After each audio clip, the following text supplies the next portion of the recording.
Hello and welcome to the Fortreal Rei Ltd show, where we talk about everything real estate here in Abuja and Nigeria generally. This is going to be the beginning of a mind-blowing session that we're going to be having every week, and we're going to be bringing this your way. And just in case you are new to this channel, this is brought to you by Fortreal Rei Ltd real estate company right here in the city of Abuja. And we bring you the absolute best of real estate here in this city. And we are called the Cashflow company because we bring you the best of real estate investment here in Abuja. And just as you can see, we don't just share the investment opportunities with you, we also educate you so that you know how to safely and rightly invest in a city like Abuja. Enough said, let us go right into the show. This is just going to be a chat. This is not going to be very serious, but be rest assured that you're going to get value all through every second of this video. Ladies and gentlemen, over to you, my host. Okay, my name is Ijeomah, and with me is Victor. And my left, Raymond Ijeomah. So today we are addressing three interesting questions, and there are, number one question is, what is a plot of land in Abuja?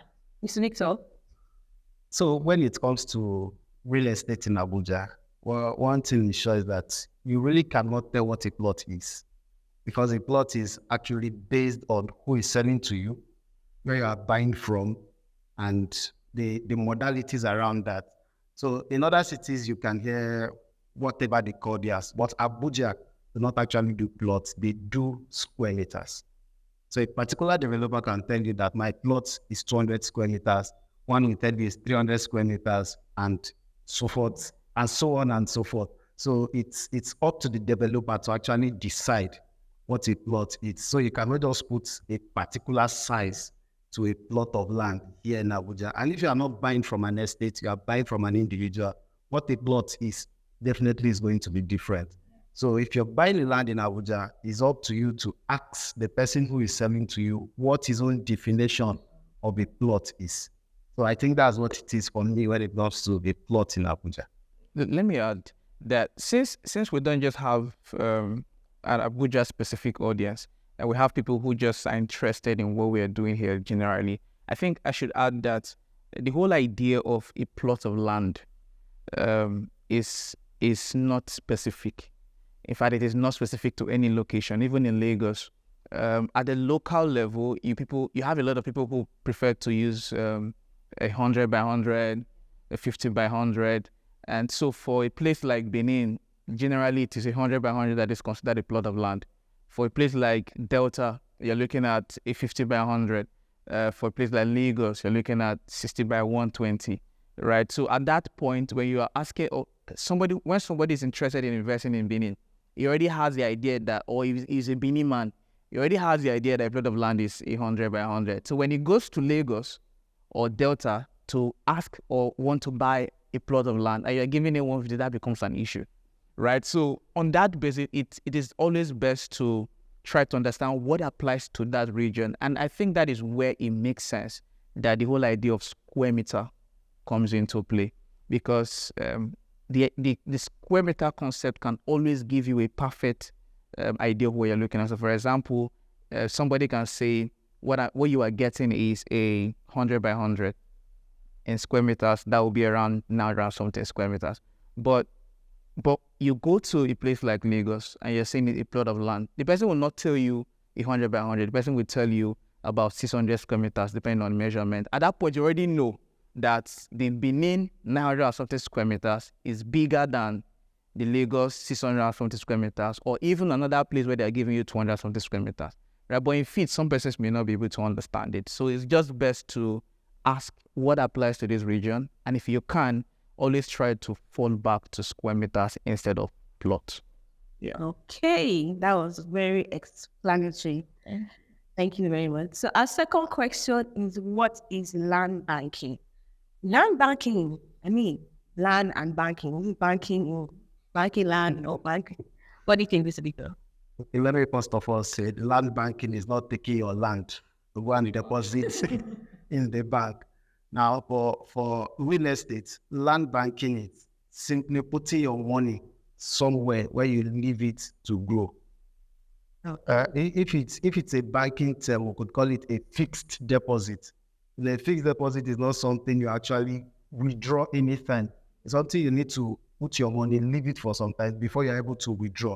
So for real estate, land banking, it's a process whereby you acquire a piece of land in a seemingly not developed area that has the potential to develop, and leave your money there and wait for that place to develop before moving to site or selling off that particular property.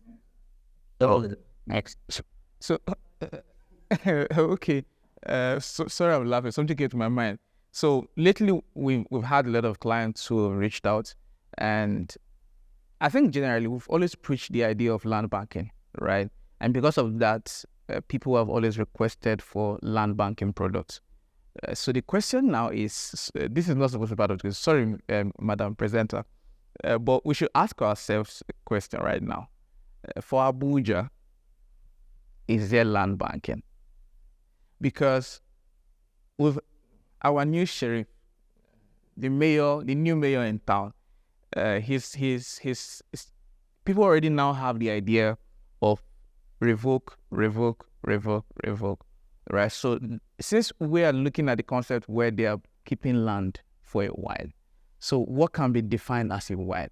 How long can they keep the land without it being revoked? And if that is a situation, then we now have to ask ourselves question: can or is there anything like land banking anymore in Abuja? For me, the fact is Abuja, like we know, really developed in phases. Yeah. Indeed. So people who want to go for land banking should not necessarily look at the developed phase of Abuja to want to look for a land banking product there. What they should look at is areas that maybe fall under the phase 4, phase 5 ideas of Abuja, and put their money there. You know, the development may not come there immediately, but one thing is certain that in Abuja, everywhere will get developed in no time. Now, to look at a land banking project in places like Wuse, Gariki, Maitama is not going to be possible. You know, but if you look towards the outskirts of Abuja, definitely you could get land banking projects around there. But if you say you want to come to where the sheriff is and do a land banking project there, most definitely is not going to be possible, because they give you a time frame to develop. This is not a land banking area, you know. So just look for those outskirts and put your money there. The development is coming there, definitely, as long as Abuja is concerned. So those are the areas I feel they can actually invest in land banking. So in the likes of areas like Kuje, Gobalada, and Karishi. Exactly. We could get land banking projects. And many other locations within. Yes. So basically, why I brought up that question is just to emphasize the fact that land banking still happens in Abuja. In fact, coincidentally, yesterday, a client reached out and we're talking, and he said he had bought 5 lands in Abuja, 3 different locations, 2 plots, and 1 plot, and that 5 of them had been revoked. And in my mind, quite sincerely, I told him that didn't make sense to me first. So I had to ask questions like, who were the people that helped you to do this? Because it makes no sense that 3 of your lands that the same person got for you, all of them have been revoked. And if not that I had to do a lot of explanation, he would have just left with that idea that Abuja lands are. And then these areas are not areas anywhere in town. These are way outside Buhari, Dede, some outside of Abuja, really. I mean, the city center. So what am I trying to say? Why am I bringing this up? The reason I'm bringing this up is a lot of persons have false ideas or wrong notions about investing in Abuja. The only part you just have to pay attention to is make sure that you're investing right.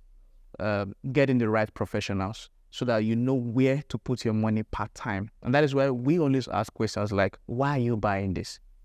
Is it for investment? Is it for long-term? Is it for short-term? Because when you ask those questions, you will now know the right product. For example, we have a product now.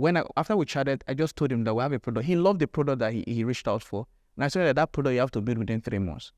And that took that away off the list, right? So the summary of all of this is, before you invest in Abuja, land banking happens in Abuja, yes. But before you invest, just make sure you're asking the right questions and you are asking the right professional. Okay, so I can safely say that land banking is banking your money in land. Exactly. Thank you. So our last question for today is, Can I get a 5 million naira land in Maitama? Okay. 5 million naira land in Maitama. The question should be which of the Maitama? Is it the future Maitama or the today Maitama? Is it Maitama main or Maitama 2? Maitama main. Okay. Even in Maitama 2, right now, I don't think The name Maitama is just Maitama. Yeah. So anybody looking for a 5 million naira land in Maitama, whether 1 or 2, should be ready for whatever comes next. Ready to get scammed. Ready to get scammed. Okay, so why not we explain? Okay, so what's the answer to the question now? Since you insinuated the answer, but let's get to hear the answer directly. Personally, I would say it's not possible for Maitama to have a 5 million naira land today. Anybody that comes up to say there's a 5 million naira land in Maitama is going to be, why is the word scam? Yeah. You know, Let us see. It'll be a story. there'll be a story that will touch your heart at the end of Stories that break. because Maitama is among the first phase of Abuja, and those areas are fully developed. So whatever you are getting there, you should be counting in good millions. So they can't, even for rent, it's difficult to get a 5 million naira rent in Maitama, not talk of buying and owning. You know, so it's not just it for me when it comes to getting a 5 million naira land in Maitama. So basically, for Maitama, you can't get any 5 million naira land. That is what we solve. Okay. Thank you very much, sir. Thank you, sir. So it's a wrap today. I hope you learned a lot of things concerning real estate. You're looking to buy lands and houses in Abuja. Reach out to the numbers on your screen and next time. Thank you so much and see you next week. Bye.